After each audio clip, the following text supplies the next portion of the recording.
Welcome to the demonstration of the book inventory system. Today, I will tell you how to set up the environment, and then I will introduce you to the functionality of the system.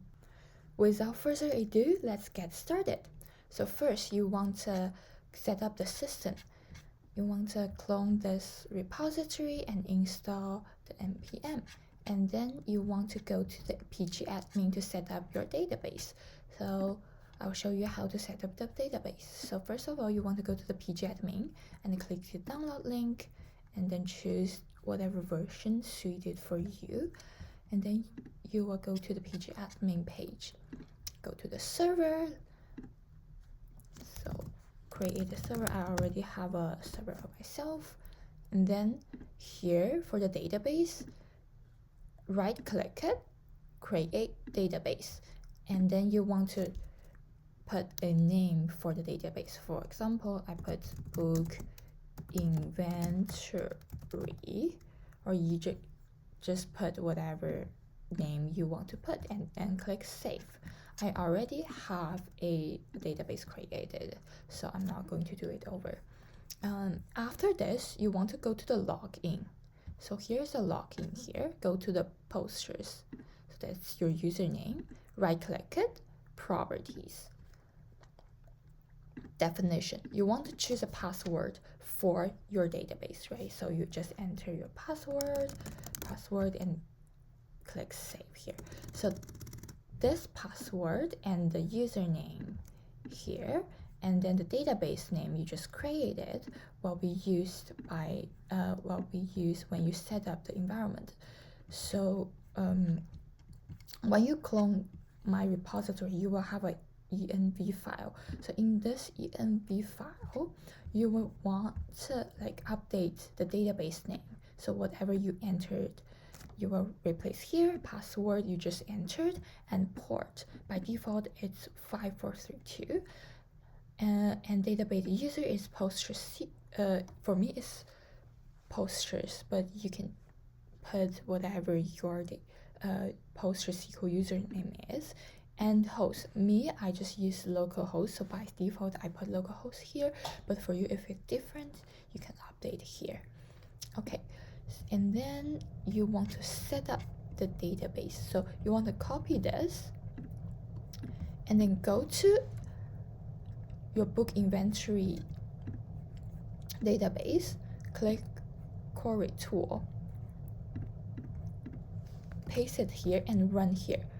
So basically in this way you will create a table called inventory. So this inventory gives you a lot of parameters. For example, entry ID, title, author, genre, publication date, and ISBN number. So all of these are mandatory, so they are not null values.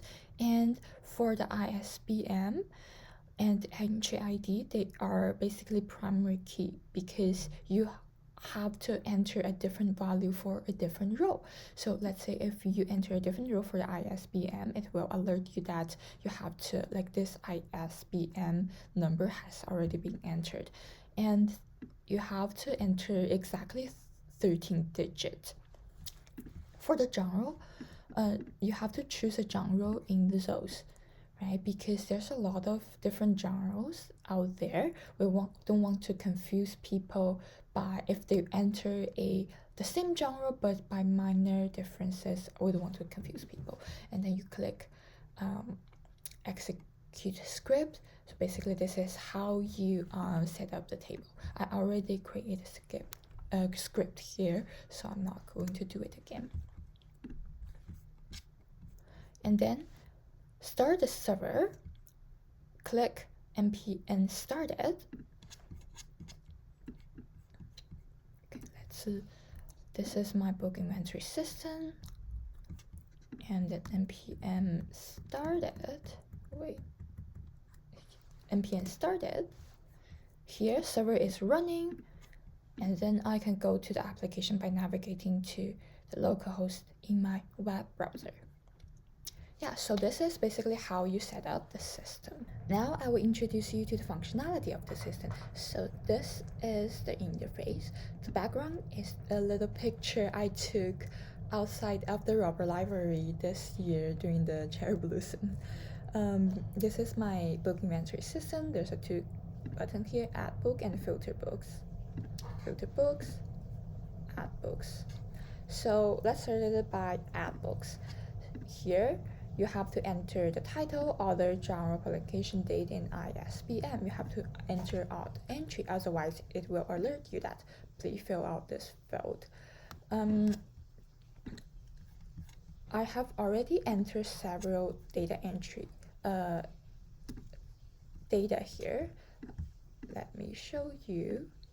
I have already entered 3 books into the database, as you can see. Let's try to add a new one. Let's say I want to add Atomic Habit by James Clear, and the genre is self-help, and then the publication date is 2018 October 16. So 2018 October 16, and ISBN is, and if you don't enter 13 digits, for let's say I enter 1 digit more, it will alert you that it must be a 13-digit number.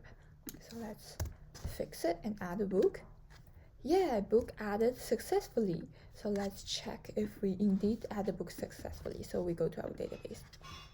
And then we run this query again. So this query is basically select everything from the inventory. We can see there's another book added. There we have 4 rows here: Atomic Habit, James Clear, self-help. This is the information that we just added. And then we can go back to the main page. We want to filter our books. So let's say we want to have the list of all books, then we just don't enter anything in the filter books entry. We filter, now we get every details of the book we just entered. Filter requirement, so let's say we just want The Great Gatsby. I only want books that is published this date, on this date, so I click filter. And yay, I got The Great Gatsby. And then I'll click it, remove it in the filter, and I got the list of all books again. So let's say if I have a specific ISBN number here, so I want to filter, and I got the result as I want, right? So this is the filter book function. And then the next functionality is export. You can see there's 2 options here. One is export as CSV, another export as JSON. So let's say I want to export CSV. And then for the all books, the list of all books, I want to export as JSON. So let's see if it works. Open.